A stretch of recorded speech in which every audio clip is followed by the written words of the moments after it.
그래서 은혜의 왕이 오시다라는 제목으로 설교를 하겠습니다. 예수님의 이 지루한 족보에 무슨 은혜가 있느냐 궁금하시죠? 네, 우리가 발음도 잘 안 되는 그런 예수님의 족보들에 무슨 은혜가 있느냐. 본문에 들어가기 전에 먼저 마태의 배경을 간략하게 살펴보겠습니다. 그 예수님께서 탄생하셨을 때 그 당시 그 이스라엘의 정치적 상황은 로마의 지배 아래에 있었습니다.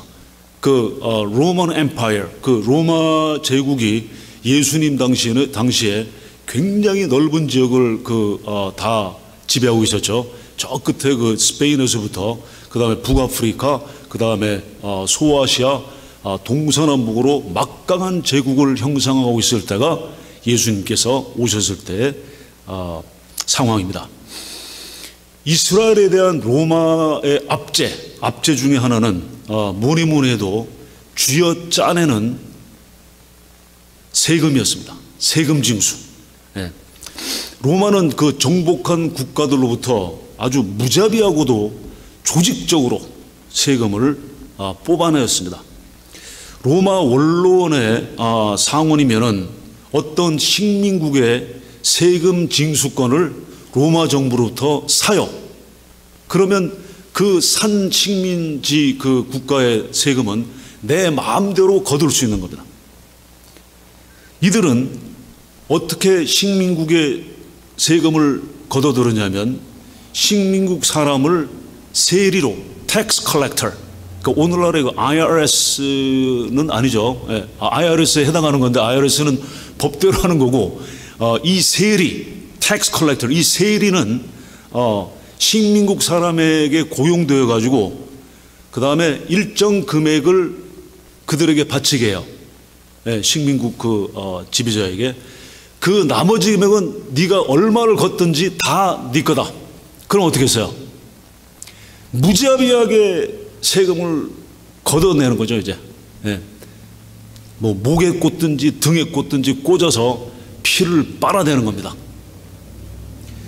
그러니까 이 세리는 동족의 돈을 갈취하는 존재였어요.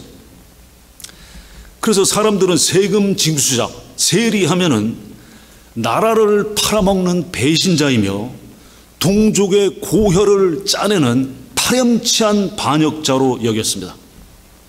그게 세리입니다. 성경에 나오는 대표적인 세리가 누구냐? 삭개오가 바로 대표적인 세리였습니다. 신약에서 세리는 창기, 이교도, 강도, 살인자와 동급의 사람들이었어요. 같이 취급됐어요. 그리고 예수님 당시 세리 중에 한 명이 바로 이 마태복음을 쓴 마태가 세리입니다. 마태복음 9장 9절에 예수님께서 그곳을 떠나 지나가시다가 마태라는 사람이 세관에 앉아 있는 것을 보시고 이르시되 나를 따르라 하시니 일어나 따르리라. 동족 유대인 사회에서 창기, 강도, 살인자와 같은 취급을 받는 세리 마태를 예수님께서 보시고 나를 따르라 하셨습니다. 예수님께서는 마태 안에 있는, 마태 속에 있는 진심을 보셨습니다. 아셨어요. 그래서 마태는 당장 세금을 거두고 있는 테이블에서 일어나서 예수님을 따랐습니다. 그리고 마태는 예수님의 12 사도 중에 한 명이 되었고 마태복음을 썼습니다. 근데 우리가 마태에 대해서 보면 마태는 자기를 드러내지 않는 참으로 겸손한 제자였습니다. 어떻게 알 수 있느냐? 자, 마태복음 10장 2절 3절에 마태가 쓰고 있죠. 자, 마태가 쓴 걸 보십시오. 12 사도의 이름은 이러하니 베드로라 하는 시몬을 비롯하여 그의 형제 안드레와 세베대의 아들 야고보와 그의 형제 요한, 빌립과 바돌로메, 도마와 세리 마태, 알페오의 아들 야고보와 다데오, 가나안인 시몬 및 가룟 유다 곧 예수님을 판자라. 자, 12 사도의 이름을 지금 소개를 하고 있죠. 근데 자신은 뭐라고 소개하고 있어요? 12 사도 다른 이름들은 그냥 이름만 얘기해요. 가룟 유다를 빼고. 그런데 마태 자신을 소개는 어떻게 해요? 앞에다 뭘 붙였어요? 세리 마태. 세리 마태 하면은 그렇게 자랑스럽습니까? 보통은 이름 앞에 좀 자랑스러운 것이 있으면 붙이죠. 박사 마태, Reverend, 목사 또는 Reverend 마태 붙이는데 앞에다가 세리 마태. 감이 잘 안 들으시죠? 그러면 강도 마태, 이건 어때요? 세리 마태라고 하는 것은 강도 마태라고 하는 그 어감과 똑같은 의미면서 그보다 더 저질의 어감을 주는 것이 세리 마태예요. 마태는 자기를 소개하면서 나는 세리 마태. 겸손한. 마태는 복음서를 쓰면서 자신을 항상 3인칭으로 썼고 12 사도를 소개하면서 자신을 강도, 살인자, 창기와 동급인 세리라고 자신을 소개합니다. 마태복음은 왕이 오시고 왕이 배척당하시고 왕이 다시 오신다는 내용입니다. 오늘 본문 마태복음 1장은 왕을 나타내고 있습니다. 왜 왕이냐면 예수님의 가계도, 예수님의 족보, 혈통은 예수님께서 왕족이다, 왕으로부터 내려왔다는 증거입니다. 다윗 왕으로부터 온 이스라엘 왕의 계보였습니다. 자, 선지자 나단을 통하여 다윗에게 하신 말씀입니다. 사무엘 하 7장 12절 13절입니다. 성경이 있으시면 사무엘 하를 펴셔서 7장을 보십시오. 사무엘 하 7장 12절 13절입니다. 선지자 나단을 통해서 이제 다윗에게 하신 말씀인데 사무엘 하 7장 12절 13절에 내 수한이 차서 내 조상들과 함께 누울 때에 내가 내 몸에서 내 씨를 your seed 내 씨를 내 뒤에 세워 그의 나라를 견고하게 하리라. 그는 내 이름을 위하여 집을 건축할 것이요 나는 그의 나라 왕위를 영원히 견고하게 하리라.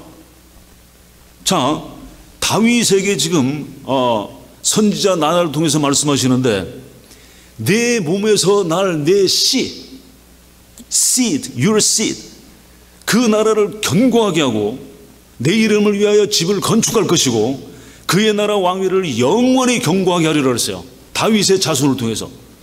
그럼 다윗의 곧바로 다음 왕이 누구였어요? 솔로몬이죠. 솔로몬. 이것은 나단이 다윗에게 그 말씀한 이것은 솔로몬에게 성취되지 않았습니다. 그래서 그들은 다윗에게서 날 씨가 누구냐, 이 예언을 성취할 자가 누구냐 기다렸습니다. 그래서 결국은 다윗에게서 난 씨는 바로 예수 그리스도이시다. 그래서 오늘 본문 마태복음 1장 1절부터 17절이 예수님께서 왕으로 오심을 입증하는 족보, 계보, genealogy라는 것은 Genesis, 처음이란 말이에요. 계보입니다. 그런데 이 계보가 왜 있어야 되냐? 왜 이 계보가 있어야 되냐? 이제 예수님을 믿고 이제 마음을 새롭게 해서 성경 말씀을, 하나님 말씀을 읽자 하고서 처음 마태복음을 착 폈는데 뭐가 나와요? 온통 이름만 나와. 예. 이 성경을 잘 읽어보려고 하는 사람을 뭐예요? 이게 성경을 잘 읽어보려고 하는 그 마음을 오히려 없애는 것이 아니냐, 그런 생각이 들죠. 그런데 왜 이 계보가 그토록 중요한지 오늘 말씀을 통해서 보시길 바랍니다. 유태인들은 말이죠, 자신의 족보, 혈통, 가계, 가문을 고집하였습니다. 누군가가 그들에게 왕이라고 할 때는 왕인 것을 증명하는 족보는 절대적인 것이었습니다. 네. 자, 젖과 꿀이 흐르는 땅 가나안 땅을 정복한 후에 이스라엘 족속들한테 이제 땅을 분배했죠. 땅을 분배할 때에도 각 그 가문의 가계와 족보에 따라서 나눠줬어요. 그리고 직분도 계보가 있어야 됐어요. 그래서 에스라는 이제 이 계보, 여러 가지 계보의 책들인데 숫자, 에스라 2장 62절에 보면 이 사람들은 계보 중에서 자기 이름을 찾아도 얻지 못함으로 그들을 부정하게 여겨 제사장의 직분을 행하지 못하게 하고, 그러니까 제사장을 그 중요한 직분을 행하게 할 때는 족보에 이름이 있어야 되는데 족보에 이름이 없으면은 아니다는 거예요. 네. 그리고 요셉과 마리아가 한 것도 뭐예요? 등록이에요. 호적, 가계 등록, 족보 등록한 것이었습니다. 누가복음 2장 1절부터 4절입니다. 누가복음 2장 1절부터 4절.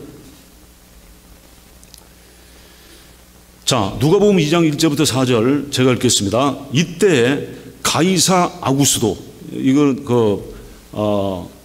발음을 헬라어 발음으로 했기 때문에 그런데 이거는 누구예요? 시저, 아구스투스 케이사르, 시저 아구스투스죠. 그 당시 로마 통치가 영을 내려 천하로 다 호적하라 했으니 이 호적은 구레뇨가 수리아 총독되었을 때 첩번한 것이라. 모든 사람이 호적하러 각각 고향으로 돌아가매 요셉도 다윗의 집 족속인 고로 갈릴리 나사렛 동네에서 유대를 향하여 베들레헴이라 하는 다윗의 동네로 그 정혼한 마리아와 함께 호적하러 올라가니 했습니다. 그래서 유대인들에게 계보는 매우 중요했습니다. 왕과 제사장뿐만 아니라 재산을 양도, transfer their properties, 재산을 양도하는 데 있어서 계보가 중요했습니다. 여러분들이 그 구약 룻기를 읽어보시면 재산을 양도하는 것이 나옵니다. 네, 여러분들이 읽으셨으면 이제 아시겠죠? 자세히 하지 않겠습니다. 그런데 이토록 족보를 중요시 여기는 그 유대인들의 현재는 어떠냐? 현재 유대인들이 전 세계에 흩어져 살고 있죠. LA도 있고 아마 프레즈노에 있을 거예요. 네. 뉴욕에 또 집성촌이 있고, 우크라이나에도 있고 러시아에도 있고 다 흩어져 있어요. 지금 유대인들이 사방팔방에, 물론 독립한 이스라엘 국가가 있긴 하지만 세계 전역에 흩어져 있는데, 그들이 나는 조상이 누구냐 하고 족보를 따질 수가 있느냐?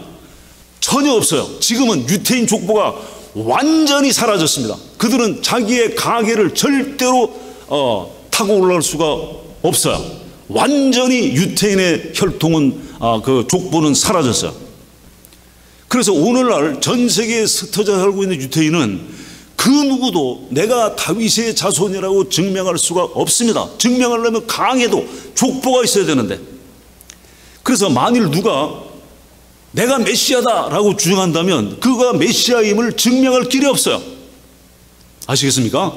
네. 오늘날 사실 정통 Orthodox Judaism, 정통 유태교의 일부 사람들은 오실 메시아를 지금도 기다리고 있습니다. 왜? 예수님은 왜 메시아가 아니냐? 예수님은 무력하게 십자가에서 죽으시고 말았다. 그러므로 메시아가 될 수 없다. 물론 그들은 예수님의 부활을 절대로 믿지 않습니다. 그러므로 우리는 앞으로 오실 메시아를 기다리고 있다.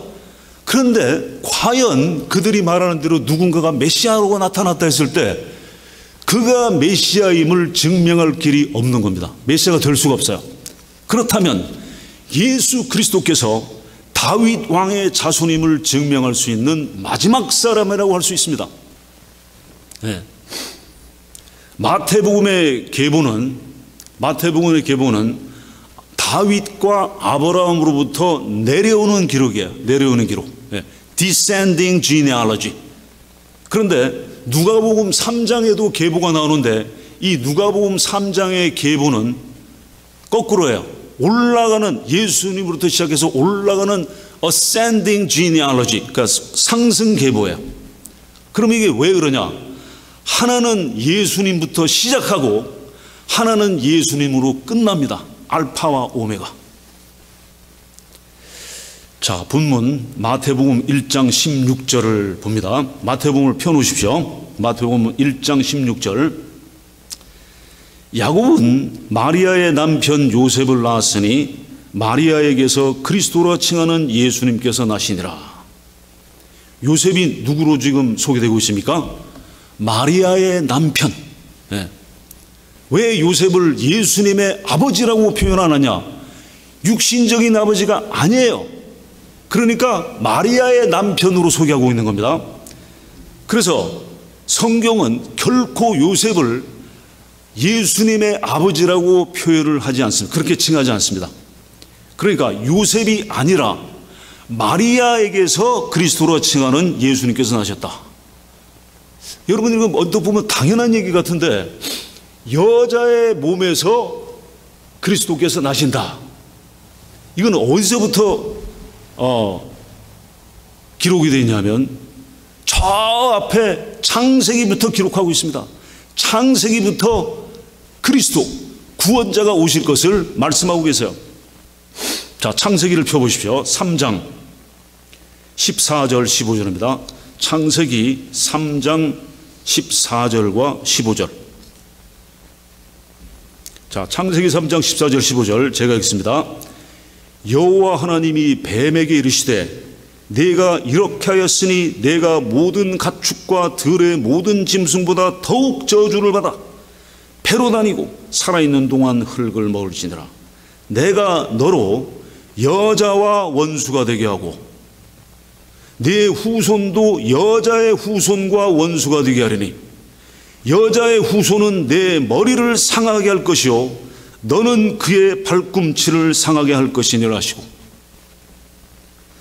이 말씀을 여자의 후손 그리스도, 예수 그리스도를 예언한 것이 아니라면 달리 해석할 길이 없어요.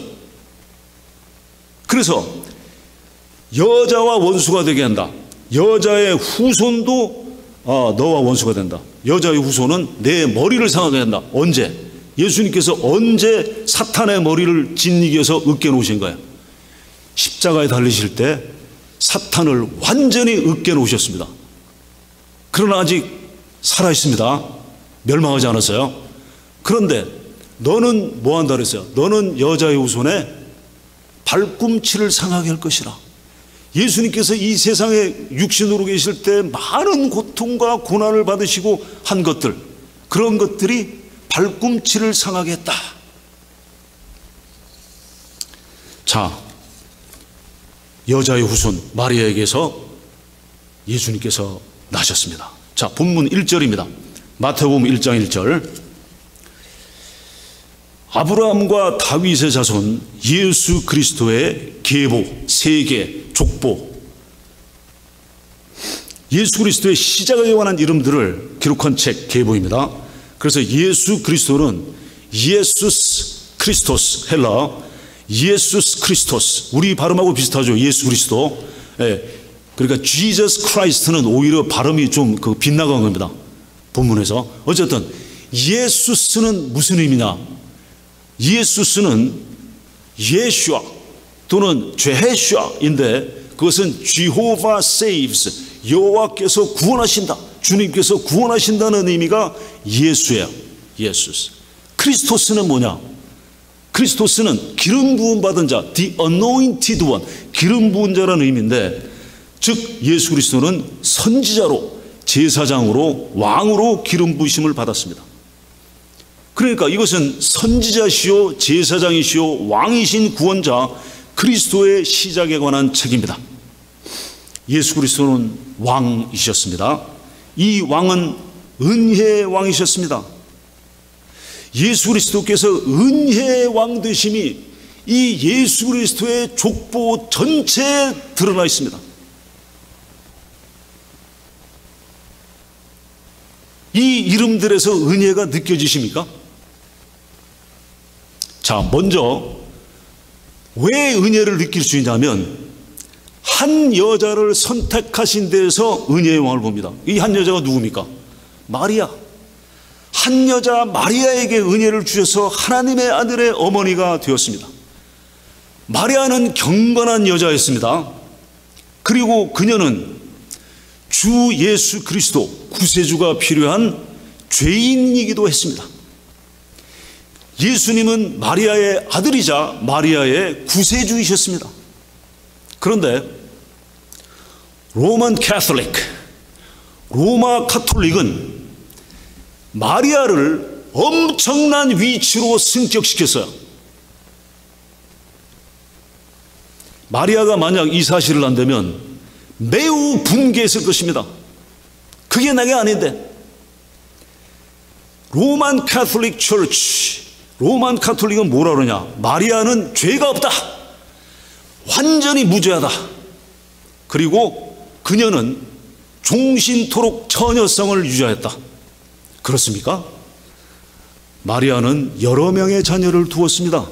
마태복음 13장 53절부터 56절 펴보십시오. 마태복음 13장 53절부터 56절입니다. 자, 마태복음 13장 53절부터 56절 제가 읽겠습니다. 예수님께서 이 모든 비유를 마치신 후에 그곳을 떠나서 고향으로 돌아가사 그들의 회당에서 가르치시니 그들이 놀라 이르되 이 사람의 이 지혜와 이런 능력이 어디서 났느냐? 그 다음 뭐라 그랬어요? 이는 그 목수의 아들이 아니냐? 그 어머니는 마리아, 형제들은 야고보, 요셉, 시몬, 유다라 하지 않느냐? 그 누이들은 다 우리와 함께 있지 아니하냐? 그런즉 이 사람의 이 모든 것이 어디서 났느냐? 마리아는 처녀성을 평생 유지하지 않았습니다. 여러 명의 아들들과 딸들을 낳았어요. 로만 캐톨릭은 마리아가 그리스도와 동급으로 함께 대속하는 자로 합니다. 예수님께서 대속하시고 마리아도 대속하는 자다.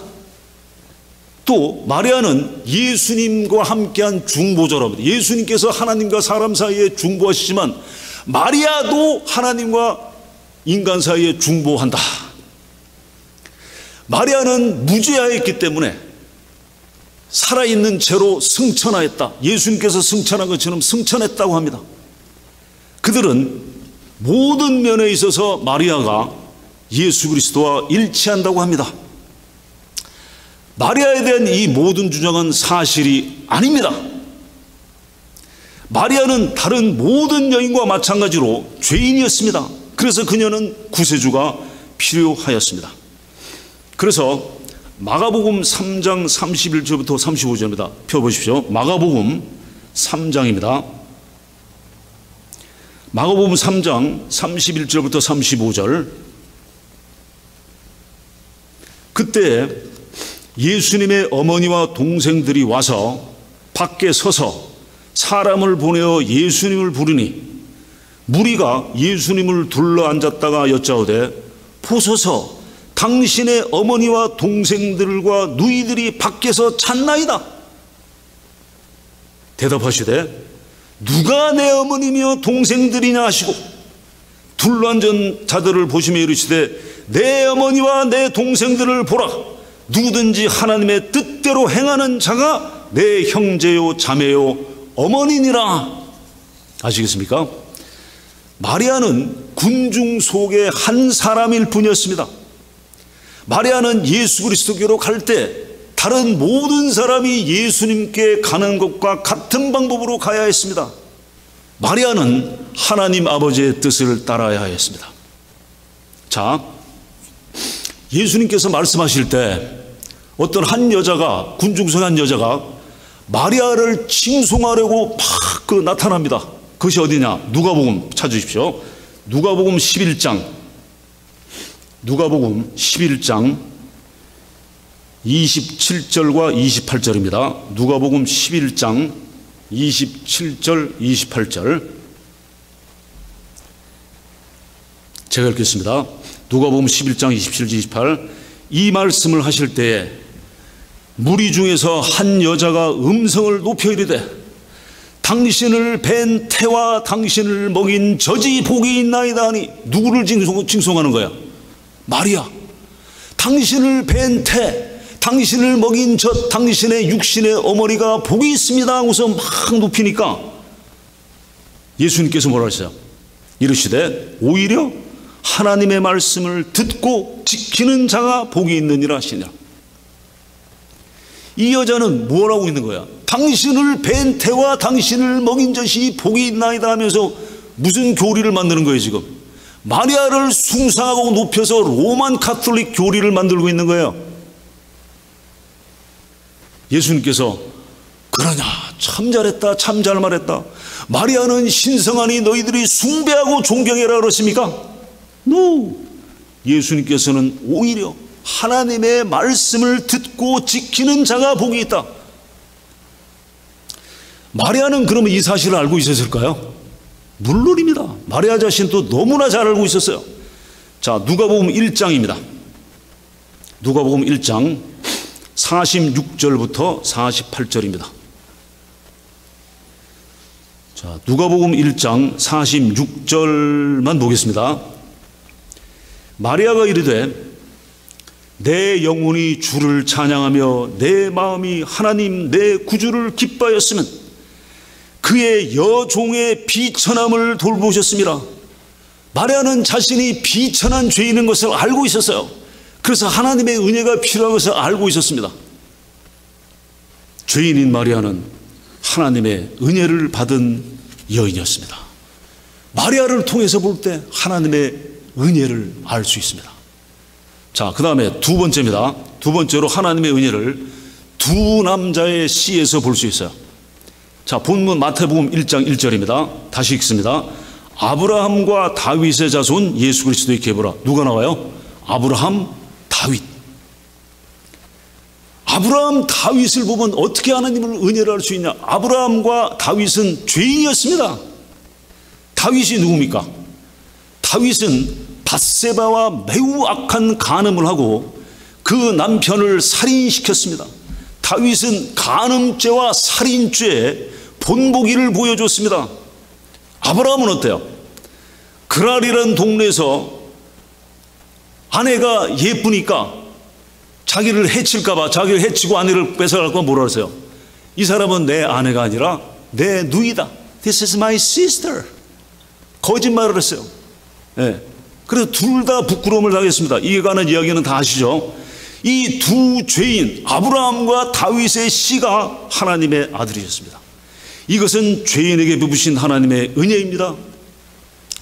그러면 다윗의 아들 솔로몬은 어땠어요? 솔로몬은 다윗이 이룬 놀라운 업적을 끔찍한 비극으로 만들었습니다. 솔로몬의 이야기는 파국적인 실패입니다. Catastrophic failure. That's the story of King Solomon, who is the son of David. 그의 온화한 성품과 비할 데 없는 지혜에도 불구하고 솔로몬은 형편없는 삶을 살았습니다. 전도서를 보면 알 수 있습니다. 그는 이방 여인들과 결혼해서 타락의 씨를 뿌렸습니다. 솔로몬은 하나님으로부터 마음이 떠났고 아버지 다윗을 뛰어넘어 수백 명의 아내들을 두고 수백 명의 첩들을 두었습니다. 그리고 이 솔로몬은, 다윗의 아들은 연합된 이스라엘 국가를 둘로 남북으로 쪼개버리는 역할을 했습니다. 북이스라엘과 남유다가 완전히 갈라지는 때가 솔로몬 후였습니다. 이때 하나님께서 약속을 취소하실 수도 있었어요. 그러나 신실하신 하나님께서는 약속을 결코 취소하지 않았습니다. 훗날 다윗의 위대한 아들 주 예수 그리스도께서 오셨습니다. 예수님께서 다윗의 실패와 솔로몬의 실패를 극복하시고 영원한 지혜로 결코 멸하지 않을 성전을 건축하실 것입니다. 자, 그 다음에 세 번째로 이 족보에 나타난 하나님의 은혜가 어디에서 나타나느냐? 이 이름들에 어디에 있느냐? 이 족보에 여자가 4명 나옵니다. 사실은 유태인에게 족보를 여자를 넣는다는 것은 상상할 수 없는 일이에요. 여자를 넣습니다. 그 당시 얘기입니다. 그런데 이 네 명의 여자는 어떤 여자냐? 사회에서 완전히 버려진 여자들이에요. 사회에서 버려진 이 네 명의 여자가 예수 그리스도의 왕계보, 왕족보에 들어가 있는 겁니다. 한 명씩 보죠. 첫 번째 여인은 다말입니다. 자, 본문 1장 3절입니다. 마태복음 1장 3절. 유다는 다말에게서 베레스와 세라를 낳고, 다말이 나오죠. 유다에게서. 자, 다말은 누구인가? 여러분들이 창세기 38장에 나오는데 여기서 자세한 이야기는 하지 않겠습니다. 여러분들이 찾아보십시오. 나중에 창세기 38장에 나오는데 뭐냐면 간략하게 유다가 장남을 위해서 며느리를 데려왔어요. 유다가 장남을 위해서 며느리를 데려왔는데 이 여자가 다말이에요. 근데 창세기 38장 13절 14절에 어떤 사람이 다말에게 말하되 내 시아버지가 자기의 양털을 깎으려고 딥나에 올라왔다 한지라. 그가 그 과부의 의복을 벗고, 왜냐하면 그 남편이 죽었어요. 그래서 과부가 된 거예요. 그리고서 이제 유다는 그러면 셋을 너한테 남편으로 주겠다, 기다려라, 약속을 안 지킨 거예요. 그러니까 이 다말이 열이 받던 거예요. 그래서 이게 나옵니다. 그 과부가 의복을 벗고 너울로 얼굴을 가리고 몸을 휩싸고 딥나 곁 에나임 문에 앉으니 이는 셀라가 장성함을 보았어도 자기를 그의 아내로 주지 않음으로 말미암으리라. 열이 받아서 계략을 꾸뭅니다. 그래서 15절 16절 그가 얼굴을 가리었으므로 유다가 그를 보고 창녀로 여겨 길 곁으로 그에게 나가 이르되 청컨대 나로 내게 들어가게 하라 하니 그의 며느리인 줄을 알지 못하였습니다. 다말의 계교입니다. 그 다음에 17절 18절 그가 이르되, 다말이 이르되 당신이 무엇을 주고 내게 두려우느냐? 무슨 값을 치르고 나하고 잘래? 유다가 이르되 내가 내 떼에서 염소 새끼를 주리라. 염소 새끼 줄게. 그가 이르되, 다말이 그래요. 아니, 염소 새끼 준다는 말만 하고 당신이 그것을 줄 때까지 내가 담보를 잡아야겠다. 담보를 주겠냐? 그러니까 유다가 이르되 무슨 담보물을 내게 주랴 하니까 그가 이르되 당신의 도장과 그 끈과 당신의 손에 있는 지팡이로 해라. 도장하고 끈과 지팡이 그걸 나한테 달라. 그러면 나중에 염소새끼 주면은 바꿔주겠다. 유다가 그것들을 그에게 주었어요. 그리고 그에게로 들어갔더니 그가 유다로 말미암아 임신하였더라. 시아버지하고 며느리 사이에서 지금 생긴 겁니다. 다말은 창녀질을 하고 근친상간을 한 여자였습니다. 이 다말이 예수 그리스도의 계보 족보 안에 들어있는 겁니다. 두 번째 여인입니다. 라합. 본문 마태복음 1장 5절 살몬은 라합에게서 보아스를 낳고, 이 라합 이야기는 여호수아 2장에 나와 있습니다. 자세히 여러분들이 다 아시죠? 정탐꾼들이 이제 여리고로 왔을 때 라합의 집에 들어갔죠. 라합은 가나안 여자였어요. 가나안 여자 같으면 이제 이방 여인이죠. 부정한 여인이에요. 그리고 버림받은 이방인이에요. 그런데 이 라합은 전문적인 창녀였습니다. She is a professional prostitute. 전문적인 창녀였어요. 그녀로부터 보아스가 나왔습니다. 보아스는 경건한 사람이었습니다. 세 번째 여인 룻기 있죠. 보아스는 5절 보아스는 룻에게서 오벳을 낳고, 잠깐 룻의 뿌리를 살펴봅시다. 룻의 뿌리. 창세기 19장에 잘 들어보십시오. 창세기 19장에 소돔과 고모라가 온갖 이 동성애와 온갖 범죄로 인해서 불과 유황으로 멸망하죠. 그때 롯이 아닙니다. 아브라함의 조카 롯이 소알이라는 데로 피신해요. 그 소알이라는 데는 어디냐면 산동네예요. 그런데 그 두 딸의 두 딸이 있는데 두 딸의 남편들도 다 죽었어요. 그래서 롯은, 아브라함의 조카 롯은 소돔과 고모라가 불타는 것을 보고 피신해서 소알로 가서 그 산동네의 굴 속에서 두 딸과 함께 지냅니다. 네. 그런데 이 두 딸이 자신들의 소생이 있어야 되는데 남자가 없어. 남자를 보니까 아버지밖에 없어. 그러니까 롯을 술 취하게 완전히 완전히 술에 취하게 해서 아버지와 동침을 해서 아들을 낳습니다. 그래서 창세기 19장 36절 37절에 롯의 두 딸이 아버지로 말미암아 임신하고 큰 딸은 아들을 낳아 이름을 모압이라 했으니 오늘날 모압의 조상이요. 모압. 성경에 자주 나옵니다. 모압 하면은 뭐가 떠올라요? 아주 썩어빠진 근친상간의 자손들이 모압이란 말이에요. 그래서 근친상간의 자손인 모압 국가는 하나님의 저주를 받습니다. 신명기 23장 3절에 암몬 사람 얘기는 안 하겠습니다. 모압 국가는 하나님의, 모압 사람은 여호와의 총회에 들어오지 못하리니 하나님으로부터 분리시켰어요. 자, 이 룻길스 롯이 아닙니다. 룻이, 이 여자가 바로 모압이 조상인 모압 여인이었어요. 아주 훌륭한 가문이죠. 네. 그러나 룻 자신은 정결한 여인이었습니다. 룻은 여러분들이 그 룻기를 보시면 보아스의 아내가 되죠. 그런데 놀라운 사실은 이 룻이 다윗의 할머니가 된 거예요. 다윗의 할머니가 바로 룻이에요. 하나님께서 유다의 딸들 사이에서 생긴 저주받은 모압 여인을 택하셨습니다. 자, 네 번째 여인, 예수 그리스도의 계보있는 네 번째 여인입니다.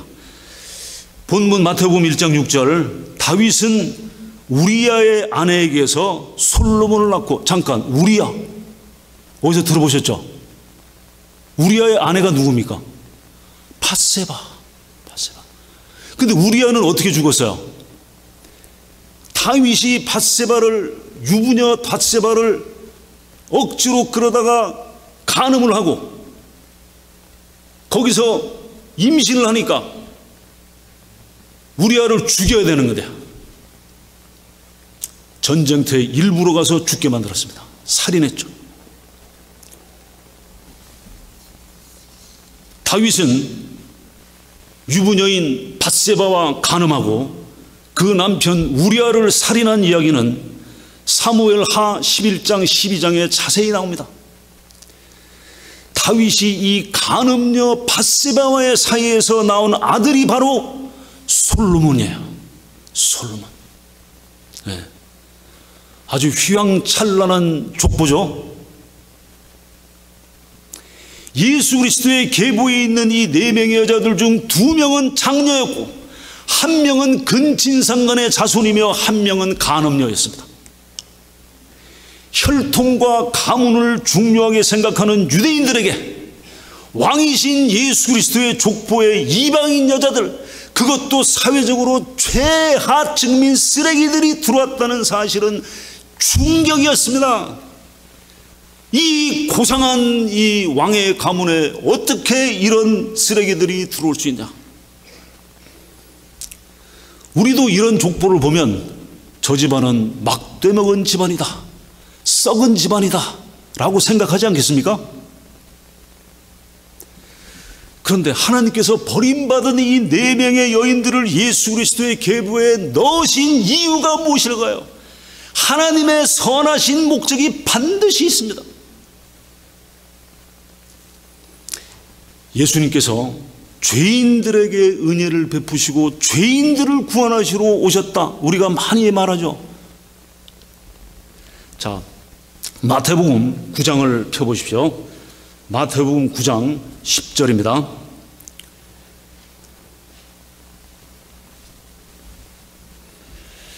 자, 마태복음 9장 10절 제가 읽겠습니다.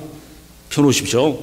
예수님께서 마태의 집에서 앉아 음식을 잡수실 때 많은 세리와 죄인들이 와서 예수님과 그의 제자들과 함께 앉았더니, 이제 여러분들이 성경을 읽으시면서 세리란 말이 나오면 감이 좀 잡히십니까? 세리하면은 최하층 쓰레기예요. 세리. 11절 바리새인들이 보고 그의 제자들에게 이르되 어찌하여 너희 선생님은 세리와 죄인들과 함께 잡수시느냐? 어떻게 저런 하층민 쓰레기들하고 같이 음식을 드실 수가 있냐? 어떻게 된 거냐? 근데 사실 예수님께서 이 세리들, 죄인들, 흉악범들하고 앉아서 식사하신 것은 아무것도 아니었어요. 그건 약과였습니다. 근데 식사한 것만 가지고 지금 놀래 자빠지는데, 예수님께서 식사하신 정도가 아니라 뭐야? 예수 그리스도의 혈통에 엄청난 쓰레기 잡종들이 다 섞여 있다는 겁니다.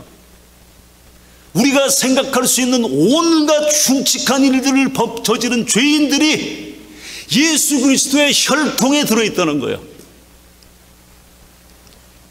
그러면 예수님께서 뭐라고 말씀하십니까? 12절 13절 예수님께서 들으시고 이르시되 건강한 자에게는 의사가 쓸데없고 병든 자에게가 쓸데있느니라.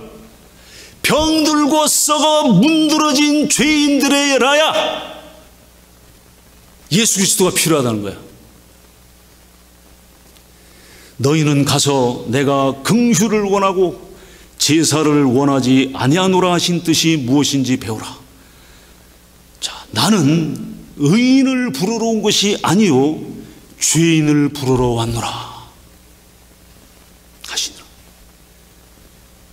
예수 그리스도의 혈통에 죄인들이 들어있다는 것은 큰 은혜입니다.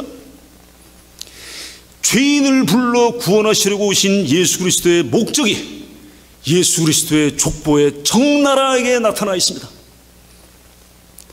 예수님은 내가 좀 괜찮은 사람이다, 나는 이 정도면 내가 딴 사람들한테 욕 안 얻어먹고 살만하다 하는 사람들, 종교적으로 좀 내세울 곳이 있는 사람들을 위해서 오신 것이 아닙니다.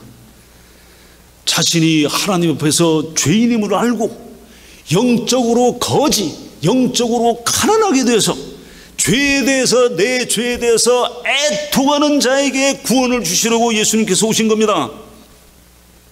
요한복음 1장 12절 13절 영접하는 자 곧 그 이름을 믿는 자들에게는 하나님의 자녀가 되는 권세를 주셨으니, 13절은 뭐예요? 이는 혈통으로나 육정으로나 사람의 뜻으로 나지 아니하고 하나님께로서 난 자들이니라. 혈통으로 나지 않는다, 가문으로 나지 않는다, 하나님께로부터 난다.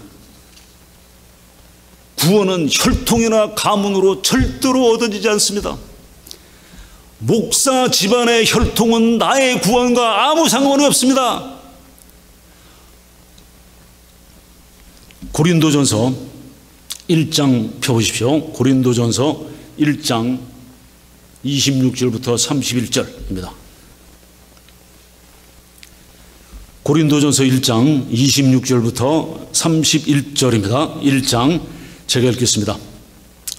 형제들아, 너희를 부르심을 보라. 육체를 따라 지혜로운 자가 많지 아니하며 능한 자가 많지 아니하며 문벌 좋은 자가 많지 아니하도다. 그러나 하나님께서 세상에 미련한 것들을 택하사 지혜 있는 자들을 부끄럽게 하시려고 세상에 약한 것들을 택하사 강한 것들을 부끄럽게 하려 하시며, 하나님께서 세상에 천한 것들과 멸시받는 것들과 없는 것들을 택하사 있는 것들을 폐하려 하시느니, 이는 아무 육체도 하나님 앞에서 자랑하지 못하게 하려 하심이라.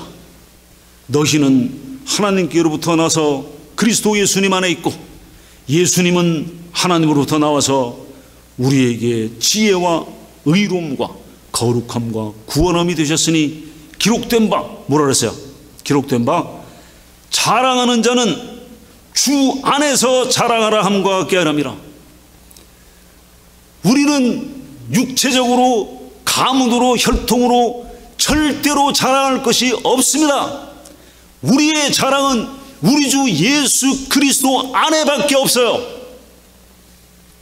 그 나머지 자랑은 다 허탄한 자랑입니다. 옛날에 한국에서 뭐 했네, 어쨌네, 저쨌네 다 헛소리들입니다. 세상 사람들은 그럴 수 있죠. 그러나 교회에서는 안 됩니다. 주 안에서 자랑하라. 오늘 본문 마태복음 1장 1절부터 17절에 예수 그리스도의 족보는 우리에게 무엇을 말씀하십니까? 은혜입니다. 도저히 받을 가치가 없는 자에게 거저 주시는 하나님의 은혜입니다. 한없는 은혜입니다. 만왕의 왕이신 예수 그리스도께서 죄인들의 친구이심을 세상에 널리 전파합시다. 기도하겠습니다.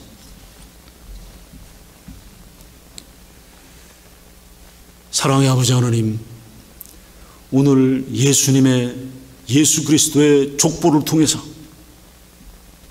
하나님께서 저희 죄인들을 얼마나 은혜로 감싸시는지, 저희들의 혈통이나 가문으로가 아니라 우주 예수 그리스도의 온전한 은혜로 구원받는다는 사실을 저희들에게 말씀해 주심을 감사드립니다. 저희들이 왕 되신 예수 그리스도를, 이 은혜의 왕 되신 예수 그리스도를 널리 전파하게 하여 주시옵소서. 우리 주 예수 그리스도 이름으로 기도하옵나이다. 아멘.